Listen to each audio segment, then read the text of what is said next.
What's going on, everyone? It's your boy Savvy. Welcome back to the Savvy Show.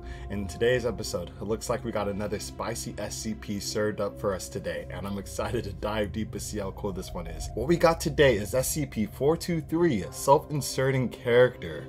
So, there's a lot that could do with this. The first thing that, comes to mind is maybe a reality warper, or some kind of person that jumps through story to stories, God knows what dimension or plane, or maybe just stories from books, who knows? So a lot of avenues we could go down with this SCP, but let's see which one they picked today for us. So without all out the way, if you guys are excited for this reaction and you do enjoy it along the way, then please remember to smash that like button for the kid. Let's try to get 80 likes on this one, and also smash the sub button if you're not already part of the family. Make content like this all the time so you always get your fix of SCP heat. And also don't forget to stop by that bell and smash it for me, guys. So without all out the way, there's nothing left to be said.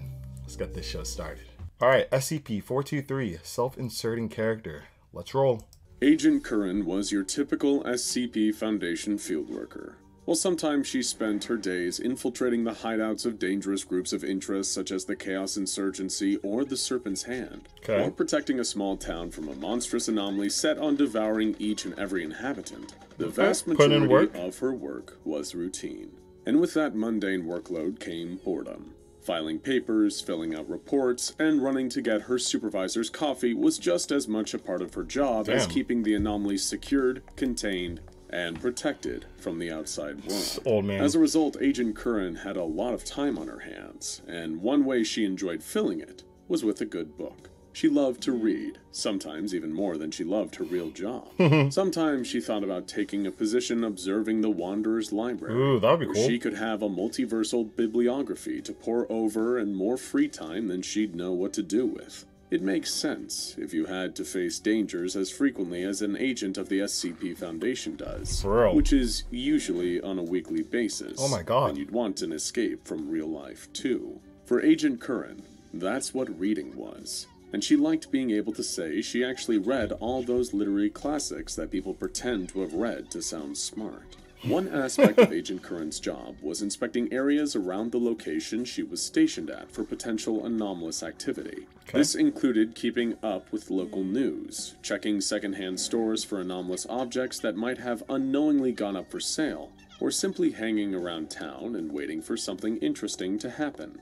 Most of the time, it didn't. Agent Curran was located in a medium-sized Texas town, where the most exciting thing that happened on any given day was a sale at the local supermarket. This left her with a lot of reading time, and thankfully the town had a bookstore. It was a second-hand shop, selling used books and old newspapers. For someone who'd read all the mainstream staples of literature, this place was a treasure trove of interesting finds. Is she gonna turn to SCP or books something? She'd never heard of, books she wasn't even sure were printed on a high enough run. There were some truly valuable and rare finds in this shop, and Agent Curran made it a point to visit the store whenever she had the opportunity to. The most difficult part of her daily patrol was not spending all of it inside the shop, poring over each and every new and interesting book she came across. I wonder what kind of genres. I wonder what kind of books she's reading that made her so captivated in them. Because, it seems like she read a lot, so must be something really unique. But one day, she found something new.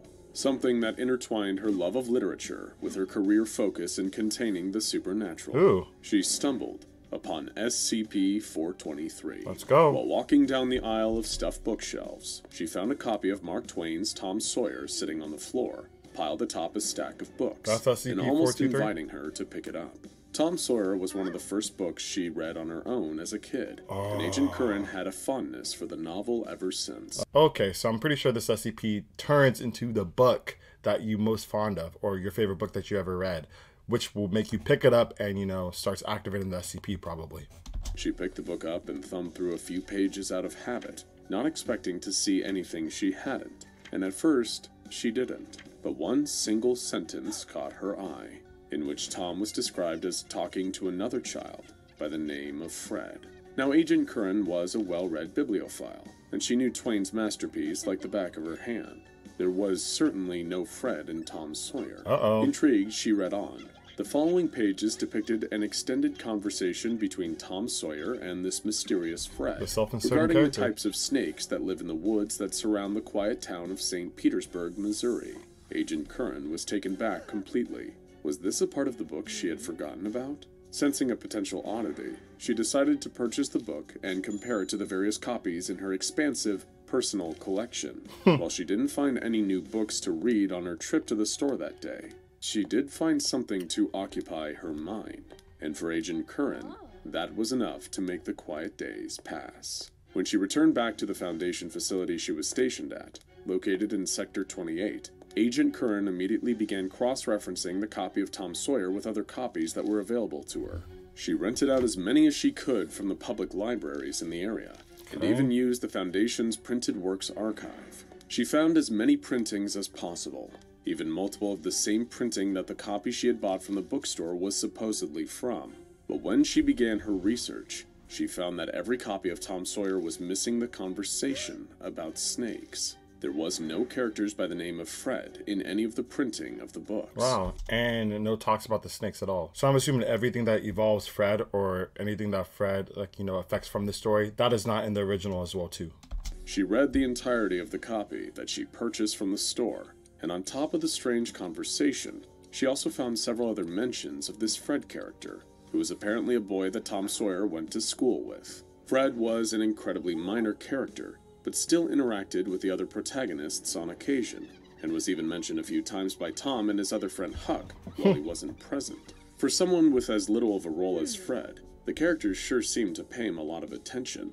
Though it was definitely weird, Agent Curran didn't find anything particularly anomalous about the book, at least at first. It could have been a practical joke between people with a very strange sense of humor. Very or strange. simply the work of someone wanting to see if they could get away with editing a copy of a literary masterpiece. You know how much time that would take?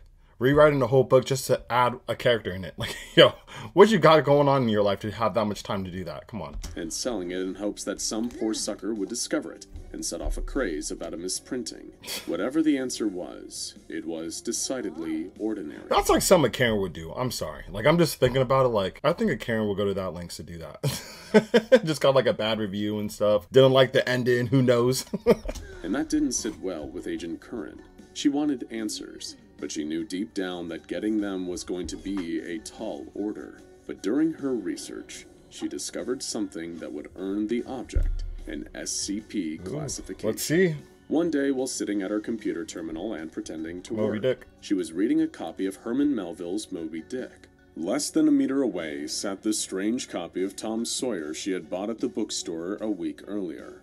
Before her eyes, the words on the pages of Moby Dick started to disappear or alter themselves into new ones. The hell? The book felt heavier, and Agent Curran swore she felt new pages being added to it. When all the rapid alterations slowed down, she took another look at the pages of Moby Dick, and her jaw nearly dropped to the floor in shock at what she was reading. Switched up. The book now described a sailor by the name of Fred, stationed on the Pequod, Still the Fred. ship that was hunting the giant sperm whale given the name Moby Dick. The book once again did not describe Fred as doing anything particularly noteworthy.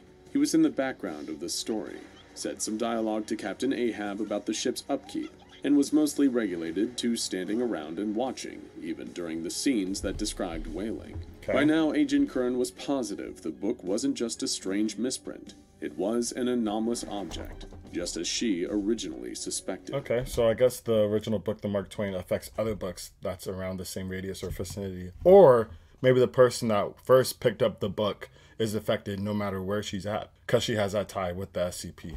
She reported the find to her supervisors, and a research team was brought in shortly after to analyze the book. First, the team observed the anomaly's method of transmission, which was the placement of a character named Fred, who took the form of an unimportant minor character in the story between book to book. The anomaly was able to move between narratives if they were placed within a 1-meter radius of another one for more than 3 minutes, like when it jumped from the copy of Tom Sawyer to a copy of Moby Dick, and later when the research team initially tested it to a copy of another book.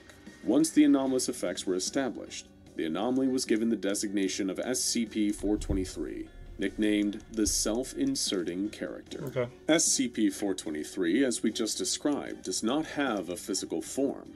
It's the character Fred, who is always an incredibly minor character with an overall lack of narrative importance. Oh. Fred is usually not physically described in the story, but when he is, he appears as an adult male of average height and middle age. But the Foundation quickly discovered that this could change. In narratives focusing primarily around children, such as Tom Sawyer, Fred was a child. In others that featured non-human characters, such as George Orwell's Animal Farm, Fred was an animal. Whatever the story called for, SCP-423 fit the constraints of the narrative. Okay, but it's always Fred. That's a constant variable. It's always going to be Fred, this entity. Or should I say the SCP itself? I'm assuming he is the SCP and he jumps from book to book. Other characters, when they address or acknowledge SCP-423, do not see its inclusion as odd or unusual, and the story proceeds as usual with minor alterations to the text. Because he's a minor character. That makes sense, because if it was like him switching it up or being a main character now, it's kind of hard for that story to, end up being the same kind of story. With him in it, I don't think anything changes drastically. So I can see why it flows well and no one's like, causing any concern. The Foundation discovered that SCP-423, if transferred to a journal, has the capability to communicate via writing back and forth between a researcher and the anomaly. This allowed the Foundation to discern SCP-423's nature easier, and figure out how exactly the anomaly works. What the heck? But more on that later. From the Foundation's communications with SCP-423, they found that it prefers fictional narratives, but testing proved that it can enter itself into any written work that features a narrative. That means biographies, anecdotes, and even the Foundation's very own research notes. As long as the prerequisite requirements for a narrative are present, such as names, events, places, and the bare skeleton of a story, SCP-423 can supplant itself into it. The process is also confined to physical, textual narratives. Purely visual or electronic mediums, such as television shows, video games, and computers are all off limits for SCP-423. Okay. But testing has shown that SCP-423 is capable of entering graphic novels and comic books. Dang. Though when the texts become altered, it will only affect dialogue and text boxes. Paneling and art are unable to be altered, and will remain the same. But the textual elements around the panels will change themselves to make way for SCP-423's inclusion. But we can't see his inclusion, though, in comic books, because only the words are changing. That's interesting. So I guess we don't know what he looks like in these stories in comic books. When SCP-423 is placed before a narrative it has previously entered, the effect will still take place, but this time the narrative will become slightly altered once more, differing from the previous time SCP-423 entered the narrative. While this is possible, communication with SCP-423 has shown that it much prefers to enter narratives it has not previously seen. As testing with SCP-423 is limited to introducing it to new narratives, the Foundation hasn't been able to answer a lot of questions regarding SCP-423's capabilities. Does it eat? Does it sleep? What would happen if it died, and can it? Well, the answers to these are unknown. SCP-423 has shown it possesses a high degree of narrative awareness, and tends to keep itself out of trouble, or out of situations that would result in death. At most, SCP-423 has been lightly injured in some narratives, but as soon as it enters a new book, the injuries it harbored in the previous one seem to vanish entirely. Oh, wow. As we mentioned before, the Foundation can communicate with SCP-423 through a journal. Let's see it. SCP-423 is introduced to the journal, which has questions written inside beforehand to coax the entity in. After transmission has taken place, SCP-423's answers to those questions will appear underneath. Once the entity is introduced to a new narrative, however, the answers will disappear entirely, meaning the Foundation has to record them before conducting any further testing with SCP-423. It is not believed that SCP-423 is a malicious entity, as Fred has been incredibly cooperative with the Foundation, answering questions and hopping from narrative to narrative during testing. I mean, what harm can he really do, to be honest? He's only changing stories. It will just be more of a nuisance than anything else. In her few attempts to talk with the entity, Agent Curran and SCP-423 got along well, and spoke about various books. Though Curran was instructed to not make any promises that the Foundation could introduce SCP-423 to any book it wanted, mainly SCP-423 has focused its efforts on asking the Foundation for narrative with lots of background characters. specifically because this makes it easier to blend in. Yep. And in Fred's words, watch the good stuff. Largely, the Foundation has complied with these requests, under the condition that if at any point SCP-423 becomes uncooperative, it will be confined inside the journal for an extended period of time, until it starts to listen again. While SCP-423 isn't dangerous in and of itself, Foundation personnel handling it still have to keep an eye out. If they're taking written notes, for whatever reason within SCP-423's presence, the entity can transfer itself to them. As a result, all research done regarding SCP-423 must be electronically recorded. Thankfully, the inclusion of a guest researcher, Fred, in any seasoned researcher's SCP file is going to raise some eyebrows. So possible SCP-423 intrusions are easy enough to detect. Yeah. SCP-423's containment procedures are also similarly lax, keeping the anomaly inside a plain marked journal with the label 423. What I want to know is what will happen if he goes back to a story that he was already previously in. We already know that he says he doesn't like going to stories he was already in. He likes, fresh stories. But let's just say he did go back to, Mark Twain. Would everything that happened the first time when he was in it happen again? Or would it be something completely different? Because I personally think it will just be something completely different. It wouldn't be like written in stone. Like that first Fred character would be the same Fred character if he goes back in it again. Just something to think about. I feel like he just does what he wants. And it's like a show to him. So I doubt he would do everything the same exact way. Due to the anomaly's relatively passive nature. Obviously, let me know what you guys think in the comment section below too, because, I figured we won't get that answer, but I just wanted to put that out there. The Foundation has tested SCP-423 with a plethora of narratives, just to see how it might alter them, and if those alterations could garner any new information about the anomaly. Let's take a look at some of them. SCP-423's experiments were authorized by the Overseer Council and conducted by the anomaly's research head, the esteemed Dr. Everett Mann. In all tests, SCP-423 was introduced to an outside narrative, and after alterations took place, the text was read by Foundation personnel and recorded in the testing log. First up, SCP-423 was introduced to Tolkien's The Hobbit. A fourth dwarf named Frederer was present in Gandalf's party of 13 on their quest to reclaim the dwarves' mountain home from the dragon Smaug. There were small changes to the text, such as a lack of a lucky number being referenced, and the death of the character Oin in the final portion of the novel.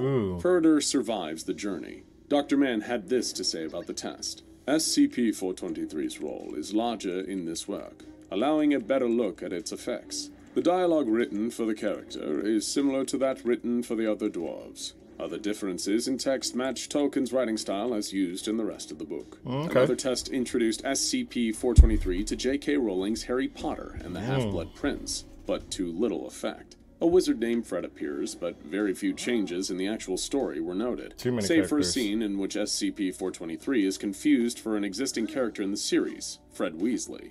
Dr. Mann noted, SCP-423 displayed paranormal abilities in the narrative, though nothing out of note for the fictional universe. However, when returned to the journal, SCP-423 said that it couldn't duplicate them outside of that particular narrative universe. When SCP-423 was introduced to James Joyce's rambling, incoherent masterpiece, Ulysses, which is composed of what might as well be gibberish, the entity immediately returned to its journal, where it wrote out, ow, bad idea. Oh, he could just get out whenever he wants to. I didn't know that. I thought he has to finish the story through.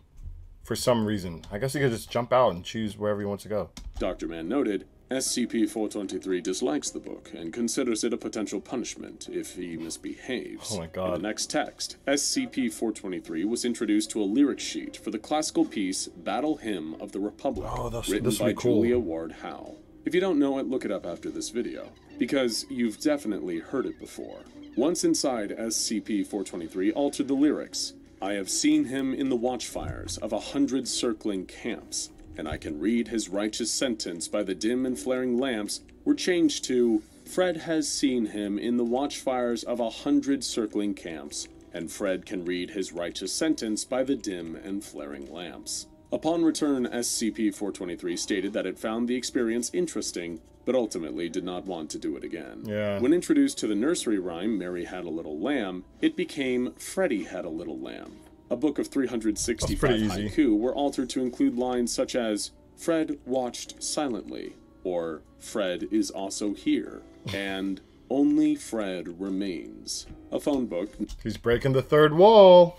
noted no change and no reaction from SCP-423. An Aesop fable written on a metal surface with magnetic plastic letters saw new letters appear from the same material and composition to include a mention of SCP-423. An English Braille edition of Homer's Odyssey noted no changes, Ooh, though that's a SCP-423 good story. commented that the experience was more boring than anything else. What? When introduced to a hard copy That's a of classic. the SCP-423 experiment log, no changes Boring. were noted, aside from Fred being described as ruggedly handsome Oh my in God. several sections. When researchers attempted to introduce SCP-423 to the Kugelmiss episode, a story written by Woody Allen about a man who is able to travel into fiction, the Overseer Council forbade the experiment from proceeding, unsure of what could happen if two meta-aware characters made contact with one another.